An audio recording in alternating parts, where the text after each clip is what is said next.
Ukrainian SBU has exposed an absolutely bananas plot to take out the Ukrainian leader, Volodymyr Zelensky. Just what exactly was the saboteurs' plan? Who were they? And who was behind it all? It's actually a little more complicated than you think. I'm Paul, U.S. Army combat veteran. Let's get into it. Okay, so this story I thought was interesting for a bunch of reasons. The overall contours are this. The Ukrainian intelligence agents have said that they foiled a plot to assassinate Ukrainian President Zelensky. Now, the SBU, the State Security Service, sort of roughly Ukraine's FBI, caught what they're calling Russian agents that were within the state guard, plotting to kidnap and assassinate the president and other senior governmental officials. The reason that I thought this was interesting is namely that they're within this state guard. I can't tell if this is a reference to like the territorial defense units or if there's literally like a state police unit that they were within. Now, here's where things get more interesting. The head of the SBU said that the failed assassination attempt was supposed to be a gift to Vladimir Putin ahead of his inauguration on Tuesday. And the force said they arrested 2 suspected moles who they believe had been recruited by Russia before its invasion, right? So what they're arguing is that they were Russian sympathizers within the state security service, or the state guard, excuse me. But this term here, a gift, right? A gift actually gives you some interesting information about the contours of this assassination attempt, right? The gift implies that it was not directly ordered by Vladimir Putin, right? This is like it would be like saying that the DoorDash that you ordered was someone gifting you Chipotle. You didn't get a gift from Chipotle, you ordered it, right? So you'd be mad if it didn't happen. That's not how a gift works. So instead, the idea is that Putin didn't actually ask for this, that someone else between Vladimir Putin's inner circle, right below him, and all the way down to these guys operating on their own, someone in there wanted to do a little surprise for Putin. And that itself is kind of interesting. Now, the SBU said that a Russian secret agent had passed on the coordinates of a safe house ahead of the planned attack, right? So that says that the Russian state was involved. This wasn't 2 dudes who just were absolutely furious at Zelensky or pro-Russian and sort of wanted to lone wolf it or dual wolf it or whatever. This says that the Russian state was at least willing to be involved. It's not clear, though, how much, right? They could have reached out to their Russian contact and said, hey, we're going to try to take out Zelensky. Can you help us? And they said, yeah, if you survive, here's a safe house. But it could be all the way up to, hey, you're going to be our lackeys, and here's the plan. But the fact that the SBU said Russia actually planned to destroy all traces of the drone used to target the president with another missile says that this was at least at the level of Russian military high command. So you see how you can kind of infer where this was, possibly within the GRU would be my guess. Of course, they said without providing evidence, thanks Independent, they were actively developing plans to eliminate Zelensky. Weird, but okay. What's fascinating is that additional targets included the head of the State Security Service, the service that arrested them, and the head of other high-ranking officials, including Kirill Budanov, the Ukrainian head of intelligence. And they said it was a very close hold operation. And this is something that is kind of a little reminiscent of the Mexican cartel violence. You might recall that during the worst periods of cartel violence, one of the biggest problems that the Mexican military and police had was that they could almost never conduct an operation against cartel agents without cartel knowledge.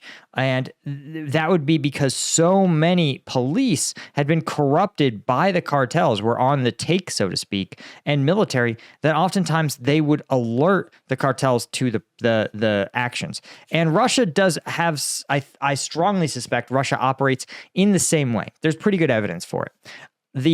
The cartels would sit there and say, listen, you're a cop, you're a high-ranking Mexican Marine, you participate in some of these raids, so listen, if you tell us about the raids before they happen, we're going to pay you $10,000 a month, right? And if you don't tell us about a raid and it happens, we're going to kill your wife and daughter, right? So when you get a deal like that, where the upside is a lot of money and the downside is the death of everyone you love, all of a sudden the choice becomes a lot more easy to make, right? And so that's probably a similar offer that Russia would make to some of its, well, it makes it to some of its citizens for sure. Participate in the special operation. You'll earn twice the average salary. And if you don't, we'll send you to the gulag. So I suspect these guys probably got similar offers from the Russians who just said, listen, you can do this, but we'll kill, and if you don't, we'll kill you. And look at like that pilot that defected. That was pretty clear that even though the Ukrainian special services got him out, got him into Spain, living under a fake passport, the Russians were like, no, we're going to send a message. You don't get to abscond with one of our aircraft. And they made sure he was killed. So this attack, right, was supposed to be a gift to Putin before the inauguration. They said, interestingly, the SBU said this was actually a failure of Russian special services, which again makes me think that it was GRU or FSB. But the FSB seems to be a little more closely controlled by the Kremlin, so it wouldn't be as gift-like. And the fact that it's a failure of the special services, the fact they had access to like military hardware and that was a central part of the plan makes me think military. So military intelligence, like the GRU. Now, what is also interesting is that this is part of course, an ongoing streak. Dozens of times, Russia has tried to eliminate Zelensky. And the Ukrainian leader said he actually had lost track of the number of times Moscow's attempted to take him out, right? Now, here's the thing. I wanted to talk a little bit about what this means for Russia. But of course, if you're looking to revitalize what you need to do, you don't need to come up with some sort of harebrained scheme with a drone and a missile and all this other stuff. You can just get some strike gum, right? Strike gum is inspired by my time in Afghanistan when I had to patrol in absolutely vicious heat. And the only thing I had for energy was a can of Rip It, which is a military issue energy drink. It's as gross as it sounds. So I created strike gum. It's portable in this individual pack, right? There are the caffeine equivalent of 5 Red Bulls, 5 amp energies, but 0 sugar, 100 milligrams alpha GPC. If you're interested, you can check it out on Amazon.com. Just search for Strike Gum. You'll see it there, thanks to the dozens of people who've left us 5-star reviews. And of course, you can go to strikegum.com. That's where we have our military discounts, our veteran discounts, all those discounts. So you definitely have a lot of options where you can get your caffeine fix. I don't know what else to tell you. Plus, we actually are rolling out, this is kind of a trial. So if you're interested, a 5-pack. We'll get you 5 packs of Strike Gum in a single order. It's just a way, if you're like don't really want to go for the whole tray, but you want to get, more than just a single pack, the 5-pack is a great way to go about it. So check it out. Now, what do I think this whole operation means for Russia? Well, the answer is I don't think it means a ton one way or the other. On one hand, it means that, Russia still has it out for Zelensky, that even though momentum is in their favor, basically, it seems like Russia has begun a 3-pronged strategy to try to win the war. The first and least important is the actual battlefield, right? Because they saw when Ukraine didn't have international support, even for a couple months, Russia began to make substantive gains, right? Otratina, Avdiivka, you saw real breakthroughs happen. So Russia's going to keep the pressure on the Ukrainian forces, keep grinding down men and material, even if Russia is out casualtied by Ukraine, by some accounts around 3-1, right? But the other 2 prongs are more important. And that the second is diplomatically isolating Ukraine. This is where killing Zelensky comes in. And by isolating Ukraine from its allies diplomatically, it means it's going to be harder for them to push and punish Russia for its aggression, right? So Russian sanctions, Russian, preventing Russians from traveling, preventing Russian businesses from earning income, blocking the sale of Russian oil, at least to some places. All of that is helping to drain Russia's coffers of the material they need for war.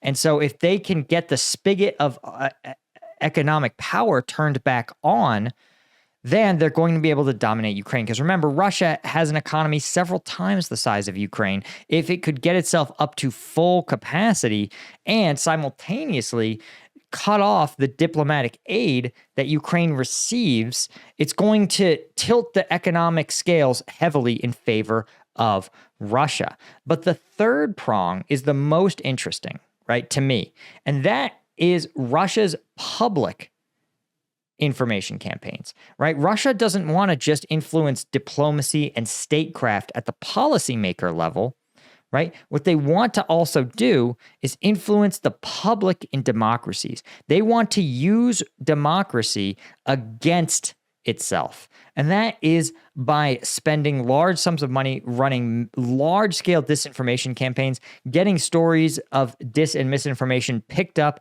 and put into the mainstream media, and getting prominent people to repeat Russian talking points. A classic one is that whenever Russia raises the stakes in Ukraine or steps up or implements new tactics, or Russia will simply claim that it's just fighting the war. But when an ally does it, Russia will claim that it's a dangerous escalation. So whenever Ukraine gets support from one of their allies, Russia frames it as a dangerous escalation, regardless of what's happening on the battlefield, right? Literally, Russia called aid to Ukraine recently. Earlier today, I did a video where he said, this is a dangerous escalation of this conflict, despite the fact that Russia is the one winning on the battlefield. So by evening the playing field, it's not escalating, it's de-escalating things by ensuring a continued stalemate. And so that's the kind of backwards logic in Russian talking points. The other one is NATO aggression, that somehow NATO allowing, which Ukraine was not close to being a NATO member. No one in NATO, Ukraine was not about to become a NATO member. And so this argument about Ukraine was somehow like NATO, some sort of NATO aggression, just doesn't make any sense, especially given the fact that if that were true, Putin would obviously have identified that the invasion of Ukraine would be more likely to bring other countries into the NATO sphere, right? Which we saw through the, I think it's Finland and Sweden that officially joined NATO. But even more significant, you got to ask yourself, why didn't Russia have the same reaction to Estonia, a border country, to Latvia becoming a NATO member, Lithuania, right? There's so many of these other Russian bordering countries that became members of NATO. That why would Ukraine be the trigger, right? It doesn't make any sense. It only makes sense because it's a Russian talking point. And again, Putin was asked about it. Tucker Carlson asked Putin explicitly, is this about NATO aggression? Putin was like, no, it's not. But the reason is they're trying to tell these lies to the West and in order to create a vocal minority that oppose Ukrainian aid. That's part of that public propaganda arm of the Russian state. And they believe that if they can change the electorate of these countries, if they can diplomatically isolate Ukraine, then the battlefield gains will happen. And killing Zelensky was a core part of that. Anyway, guys, that's all I had. A huge thank you, as always, to the members of combatvetnews.com. Be sure to hit like on the video and subscribe to the channel. It really does help, and, it'll let you see the videos when they drop. I'm dropping a lot more because there's a lot more happening in the war. See ya. Cheers.